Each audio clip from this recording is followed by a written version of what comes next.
안녕하세요. 다오삼입니다. 오늘은 가계부 컬렉션을 소개해 드리려고 해요. 저는 가계부를 쓸 때랑 안 쓸 때랑 돈을 쓰는 습관이 차이가 많이 나서 꼭 쓰고 있는데요. 원래는 이 맘마미아 가계부라는 거를 이용을 했었는데 이렇게 항목별로 세세하게 적을 수 있도록 되어 있기는 한데 보시다시피 부피도 크고 이거를 일일이 나눠 적으려다 보니까 부담이 돼서 이렇게 안 적게 되는 날들이 많았어요. 그래서 작년부터 블랙저널에 가계부를 적고 있는데 이 맘마미아 가계부를 참고를 해서 양식을 만들어서 쓰고 있습니다. 여러분 혹시 내가 원하는 삶을 만들어준 다이어리 쓰는 법 영상에서 이 로이톱 노트 2권 있었던 거 기억나세요?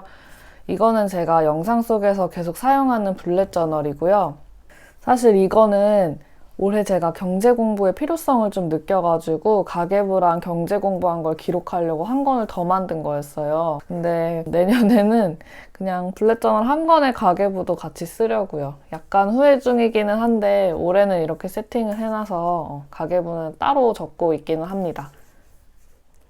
먼저 가계부 컬렉션은 가계부 시작 페이지, 돌발 지출 대비 페이지, 월별 가계부 페이지 이 순서로 소개를 할게요. 제가 가계부 시작이랑 돌발 지출 대비 부분을 이미 세팅을 해놔서 다른 연습용 로이톱 노트에 적으면서 보여드릴게요.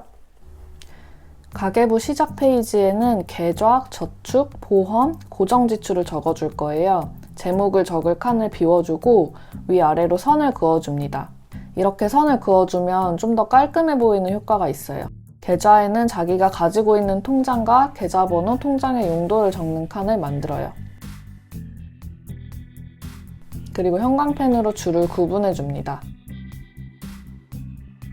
그 다음은 정기적인 저축을 기록하는 부분이에요.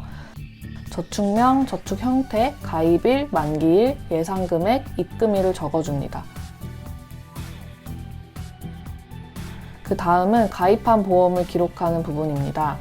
내가 어떤 회사에 어떤 보험에 가입돼 있는지 알아야 제대로 써먹을 수 있는 것 같아요. 저는 실손보험을 들어놨는데 보험료는 보험료대로 매달 내면서 병원 갔다 와서 보험금 청구도 안 한 거예요. 이거 쓰면서 보험 든 거 활용해야겠다 싶어서 굿리치 어플 깔고 병원 갔다 오면 그때그때 보험금 청구를 하고 있어요. 처음 한 번만 설정해 놓으면 보험금 청구하는 거 엄청 간단하니까 실손보험 들으신 분들은 굿리치 어플 깔고 꼭 보험금 청구하세요. 마지막으로 고정 지출을 기록하는 부분입니다.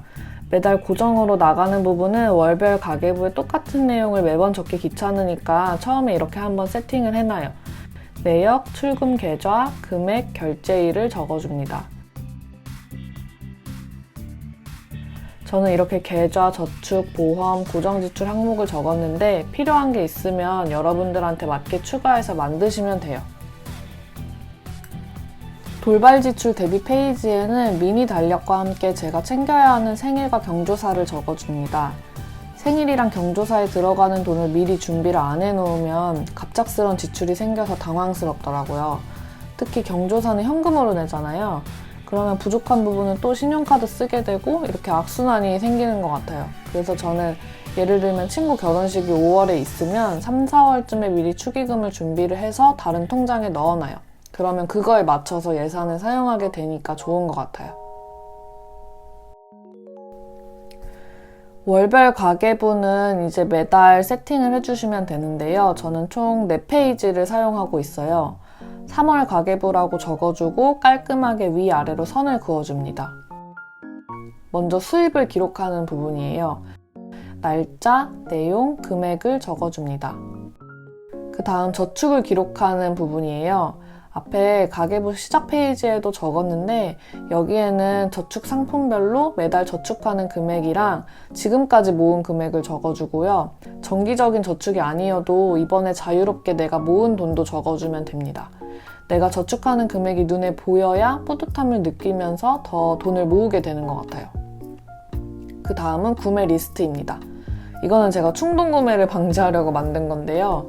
내가 사고 싶은 게 생기면 여기에 이름이랑 가격을 적고 일단은 이게 필요한 건지 충동적인 욕구인지 적어요. 그리고 이제 하루 동안 생각을 하는 거예요. 이게 하루 정도 생각하면 진짜 필요한 건지 아니면 내가 그냥 사고 싶은 건지 좀 구별이 되거든요.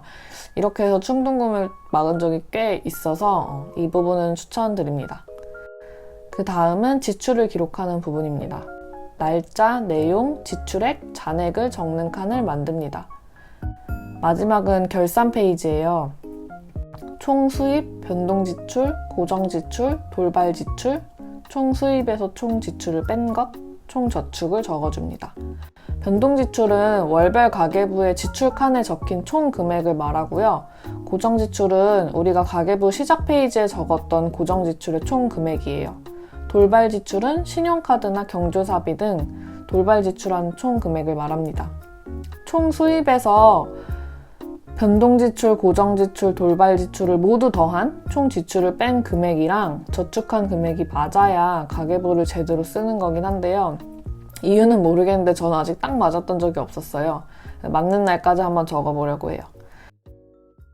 마지막으로 3월 반성과 4월 준비 칸을 적어줍니다.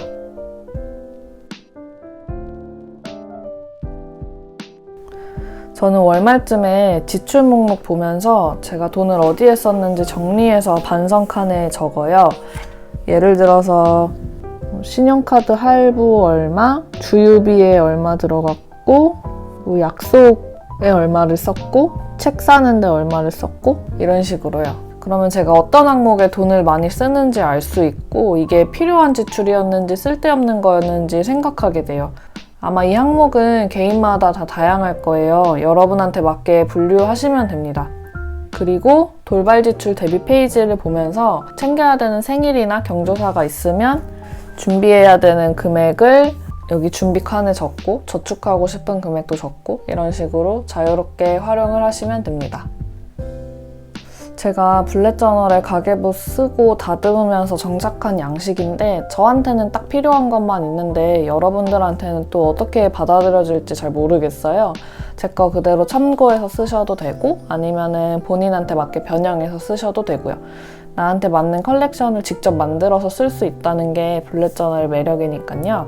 혹시 가계부 쓰는 것 관련해서 궁금한 거 있으시면 언제든지 댓글 달아주시고요. 오늘도 영상이 도움이 되셨다면 구독과 좋아요 부탁드립니다.